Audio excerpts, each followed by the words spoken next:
بسم اللہ الرحمن الرحیم۔ السلام علیکم۔ اردو کی نئی ویڈیو کے ساتھ حاضر ہیں۔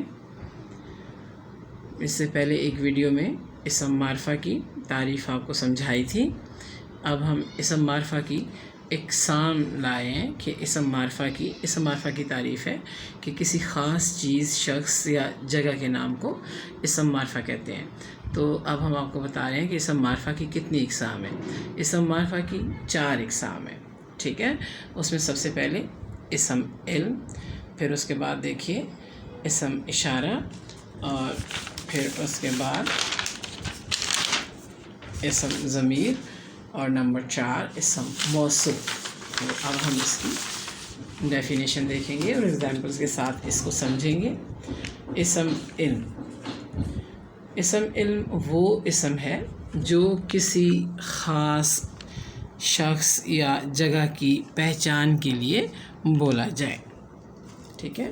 مثلاً قائد اعظم ہمارے عظیم رہنما ہیں، پاکستان ہمارا وطن ہے۔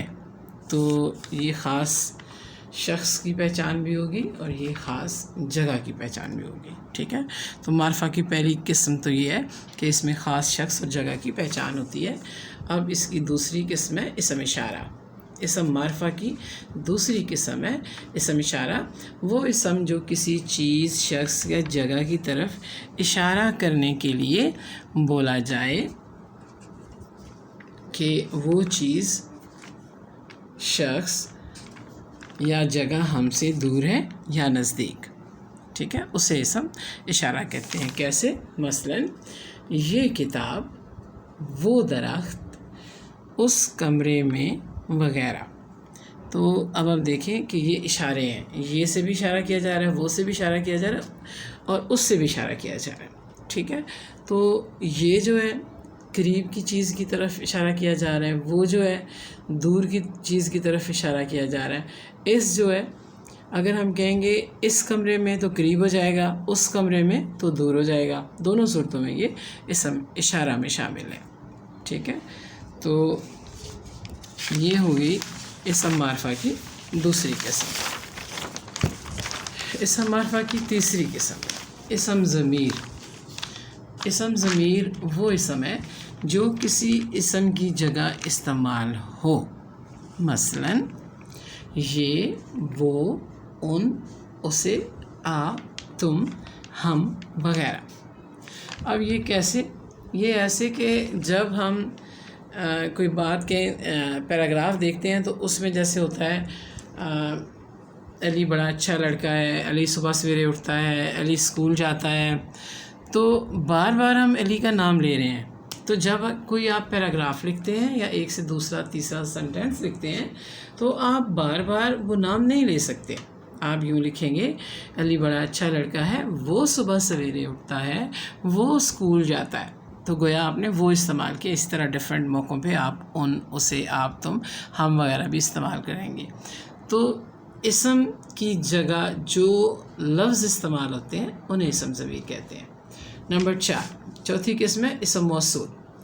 یہ اسم معرفہ کی ایک قسم ہے اور ان الفاظ پر مشتمل ہے جن کے ساتھ جب تک کوئی اور جملہ نہ آ جائے وہ اپنے معنی نہیں دیتے۔ مثلاً جس، جو، جہاں، جن، جب، جون سا، وغیرہ۔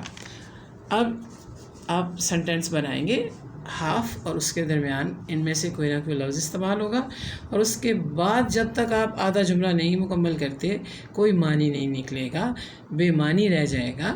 تو ان الفاظ کو موصول کرتے ہیں، یہ بات کو، اس لیے ان کو اسم موصول کہتے ہیں۔ ہم ایک دو جملے بنا لیتے ہیں، ٹھیک ہے۔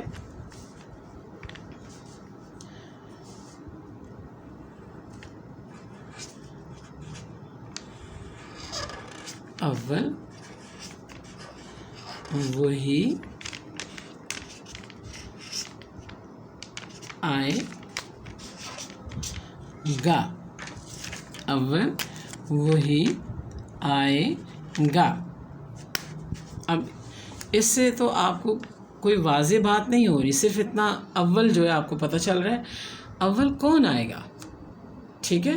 جب تک ان میں سے کوئی لفظ ہم بیچ میں ڈال کے اپنا فقرہ مکمل نہیں کریں گے تو وہ معنی نہیں دے گا. جو ہم نے یہاں سے جو لیا، جو محنت کرے گا، ختمہ. اگر ہم یوں لکھیں اول وہی آئے گا محنت کرے گا تو تب بھی بے معنی سا جملہ ہے، مہمل سا جملہ ہے، نہ سمجھ آنے والا جملہ ہے. جب تک کہ ہم نے اسم موصول نہیں لکھا. اول وہی آئے گا جو محنت کرے گا، اول وہی آئے گا جو محنت کرے گا.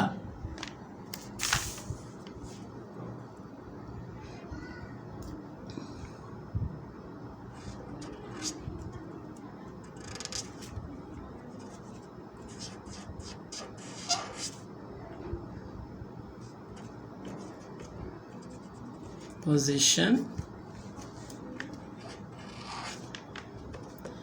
تب آئے گی جب پڑھیں گے. پوزیشن تب آئے گی پڑھیں گے. اب جب تک ہم نے بیچ میں اسم موصول نہیں لکھا بات واضح نہیں ہوئی.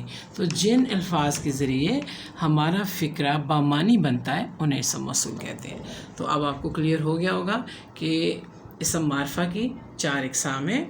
کون کون سی؟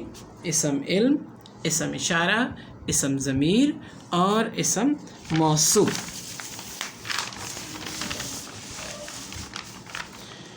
اس کے بعد آپ کو کلمے کی تعریف بھی بتائی تھی کہ بامعنی الفاظ کو کلمہ کہتے ہیں اور بے معنی الفاظ کو مومل بولتے ہیں. تو یہ کلمے کی اقسام ہیں. کون کون سی؟ 3 کلمے کی قسمیں ہیں. نمبر 1 اسم، نمبر 2 فعل، نمبر 3 حرف. یعنی بامعنی ہے جو مکمل ہے جو وہ کلمہ ہے اور اس کی 3 قسمیں ہیں. سب سے پہلے ہم اسم کی تعریف دیکھتے ہیں. کسی شخص، چیز یا جگہ کے نام کو اسم کہتے ہیں. مثلاً راشد، کوہاٹ، لڑکا وغیرہ. فعل وہ کلمہ ہے جس سے کام کا کرنا یا ہونا ظاہر ہو. مثلاً جانا، پڑھنا، کروں گا، رکھا تھا وغیرہ. حرف وہ کلمہ ہے جس کا اپنا تو کوئی مطلب نہیں ہوتا لیکن یہ لفظوں کو آپس میں ملاتا ہے. کو، پر، تک، میں، نے وغیرہ. ٹھیک ہے. تو 3 قسمیں ہیں. کون کون سی کلمے کی؟ اسم، فعل اور حرف. اسم جو ہے وہ کسی شخص، چیز یا جگہ کے نام کو کہتے ہیں. فعل جو ہے اس میں سے فعل میں سے ظاہر ہوتا ہے کہ کون سا کام ہو رہا ہے، یعنی کرنا اور ہونا ظاہر کرتے ہیں، اسے فعل کہتے ہیں. اور حرف جو ہے اس کا ویسے تو اپنا کوئی مطلب نہیں ہوتا لیکن یہ لفظوں کو آپس میں ملاتا ہے. کسی اور موقع پہ ہم حروف کی بہت سی مثالیں پیش کریں گے کہ یہ کس طرح اسم اور فعل کو آپس میں ملاتے ہیں. امید ہے آپ کو ویڈیو پسند آئی ہوگی. اچھی طرح سمجھیے گا، خوب سیکھیے گا. بیسٹ آف لک. اللہ حافظ.